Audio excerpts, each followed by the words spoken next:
అందరికీ నమస్కారం. ప్రతిరోజు నిత్యం నేను విశ్లేషణ చేసేది రాజకీయ అంశాల మీద. అలా రెగ్యులర్గా రాజకీయ అంశాల మీద, సామాజికంగా చైతన్యపరిచే వార్తల మీద విశ్లేషణ చేస్తూ ఉంటాను. ఈరోజు ఒక కొత్త అంశాన్ని మీ ముందు తీసుకొస్తున్నాను. ఇది ఖైదు అనే ఒక సినిమా. ఈ సినిమా మనకి అందరికీ సుపరిచితుడు మేకా రామకృష్ణ గారు నటుడిగా, నిర్మాతగా నిర్మాణం చేశారు.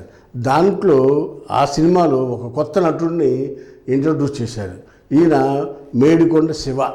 ఈ శివ అనే కుర్రవాడు అన్నింటిలో నటనలో తర్ఫీదు పొంది, డైలాగ్ డెలివరీలో, డిక్షన్లో తర్ఫీదు పొంది కొత్తగా ఫస్ట్ టైం, ఇంతకుముందు చిన్న చిన్న యాడ్ ఫిలిమ్స్ క్యారెక్టర్లు చేసిన హీరోగా ఈ ఖైదు అనే సినిమాలో హీరోగా ఫస్ట్ టైం యాక్ట్ చేస్తున్నారు. ఆయన ఈరోజు మన అందరికీ పరిచయం చేస్తున్నాను. నమస్కారం శివ గారు. నమస్తే అండి. మీరు ఫస్ట్ టైం సినిమాలో హీరోగా యాక్ట్ చేయటం, మీ స్పందన ఏంటి? చాలా హ్యాపీగా ఉందండి. చెప్పడానికి ఏముంటాయి అంటే, నేను ఇప్పటి నుంచి కదండి, ఒక 2 years నుంచి చిన్న చిన్న క్యారెక్టర్లు అన్నీ చేసి వచ్చి ఇప్పుడు ఒక పెద్ద క్యారెక్టర్ అనేది ఎవరికైనా ఒక సంతోషపడిన ఒక విషయమే. నాకు చాలా సంతోషంగా ఉంది.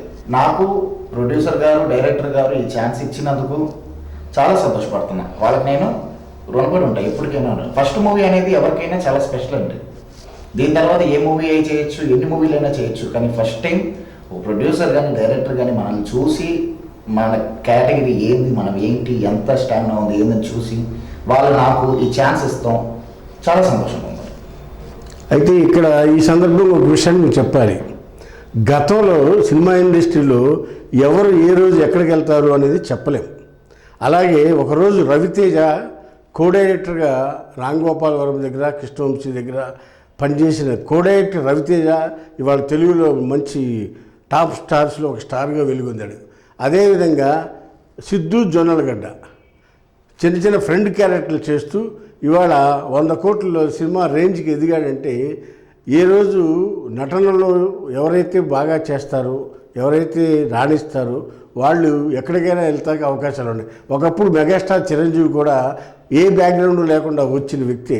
ఆయన ఈరోజు ఇంతకాలం పాటు 50 సంవత్సరాల పాటు తెలుగు సినిమా ఇండస్ట్రీలో నటుడిగా, సూపర్ స్టార్గా, మెగాస్టార్గా, పద్మభూషణ్, పద్మవిభూషణ్గా వెలుగొందాడంటే ఆయన కూడా ఒకప్పుడు చిన్న స్థాయి నుంచి వచ్చే వ్యక్తి. శివ కూడా అలా మంచి ఆర్టిస్ట్గా ఎదగాలని, మంచిగా రాణించాలని మనం కోరుతున్నాం. మీ అనుభవాలు ఏంటి సినిమాలో? సినిమా అనుభవాల గురించి చెప్పాలంటే, నాకు మొత్తం యాక్టింగ్ సైడ్ పరంగా కానీ ఏదైనా కూడా మొత్తం నాకు డైరెక్టర్ గారితో సహా ప్రొడ్యూసర్ గారు చాలా హెల్ప్ చేశారండి. ఈ సీన్ ఇట్ట చేయాలి, ఈ సీన్ ఇట్ట చేయాలి అని చెప్పి చాలా బాగా దగ్గరుండి చేపించారు. పర్ఫెక్షనిస్ట్గా ఆయన నుంచొని చేపిస్తాం వల్ల ఈ సినిమా బాగా వస్తుందని చెప్పి చాలా సంతోషపడుతున్నాను. అవుట్పుట్ చాలా బాగుంటుందండి. తప్పకుండా అందరు చూడాలని చెప్పి నా కోరిక.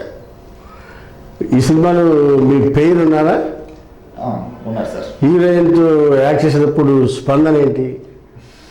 అంటే ఒక టీనేజ్ హీరోగా యాక్ట్ చేసేటప్పుడు హీరోయిన్తో యాక్ట్ చేయాలంటే ఒక బెరుకు, భయం అనేది ఉంటుంది.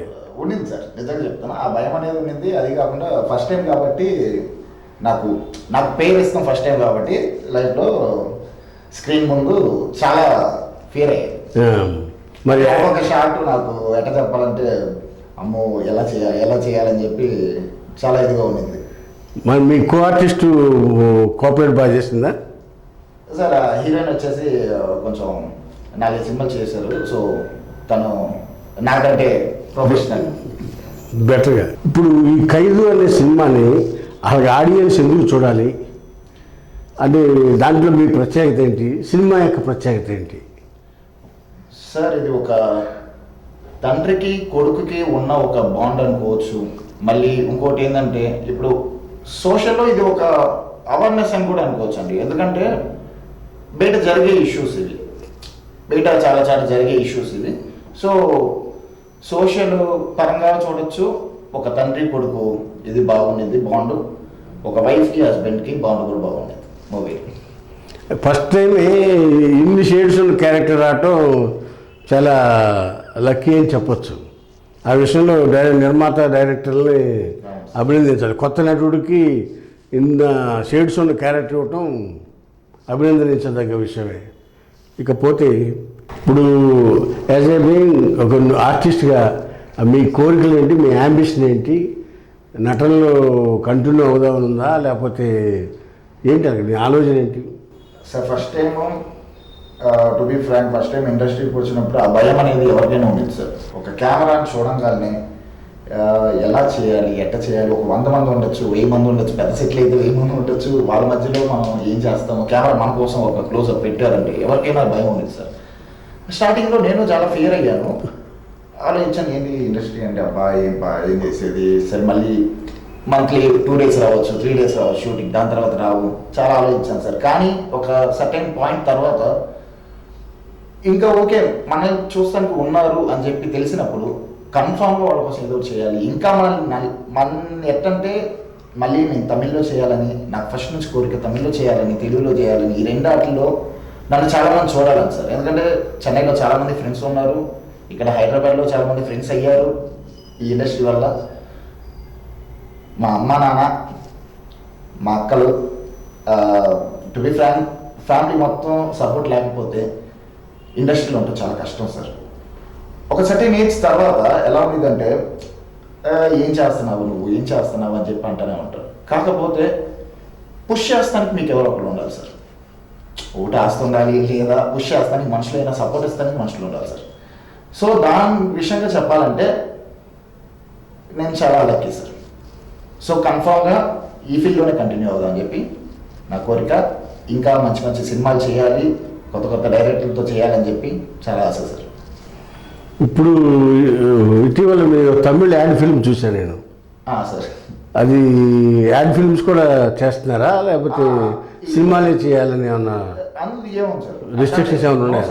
సినిమాలు కానివ్వండి, అడ్వర్టైజ్మెంట్ కానివ్వండి, షార్ట్ ఫిల్మ్స్ కానీ ఏదైనా పర్లేదు సార్, చేస్తాను, అన్నీ చేస్తాను సార్. వచ్చింది ఏది మనం వద్దనుకోవచ్చు, ఏది వచ్చినా చేస్తాను. ఫ్యూచర్లో ఎలాంటి క్యారెక్టర్ చేయాలనుకున్నారు? నేనైతే అంటే మీ రోల్ మోడల్ ఏమన్నా ఇలాంటి క్యారెక్టర్లు అయితే మనం జనాలకు రీచ్ అవుతామని ఏమైనా ఒక ఐడియా ఉందా? సార్ క్యారెక్టర్ పరంగా చెప్తే నాకు తెలిసి ఒక దేవుడుగానో ఇదిగానో అన్నీ చేసింది ఒక ప్రభాస్ అన్న సార్. ప్రభాస్ అన్న అంటే నాకు చాలా ఇష్టం, మహేష్ అన్న చాలా ఇష్టం. సో వాళ్ళు అన్ని సినిమాలు చేశారు, వాళ్ళు అన్ని క్యారెక్టర్లు చేశారు, ఆ వేరియేషన్స్ అన్నీ ఉంటాయి. సో నాకు రోల్ మోడల్ అడిగారు కాబట్టి చెప్తున్నా, ప్రభాస్ అన్న అంటే చాలా ఇష్టం సార్. నాకు ఏ క్యారెక్టర్ అయినా అన్ని క్యారెక్టర్లు చేయాలని చెప్పి ఆశపడుతున్నాను.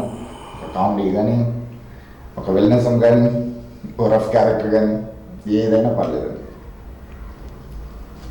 అది ప్రభాస్ ఈశ్వర్ అనే ఒక సినిమా చేశాడు, ఫస్ట్ సినిమా. అతని సినిమా నుంచి మీరు ఏమైనా ఇన్స్పైర్ అయ్యారు ఏమన్నా?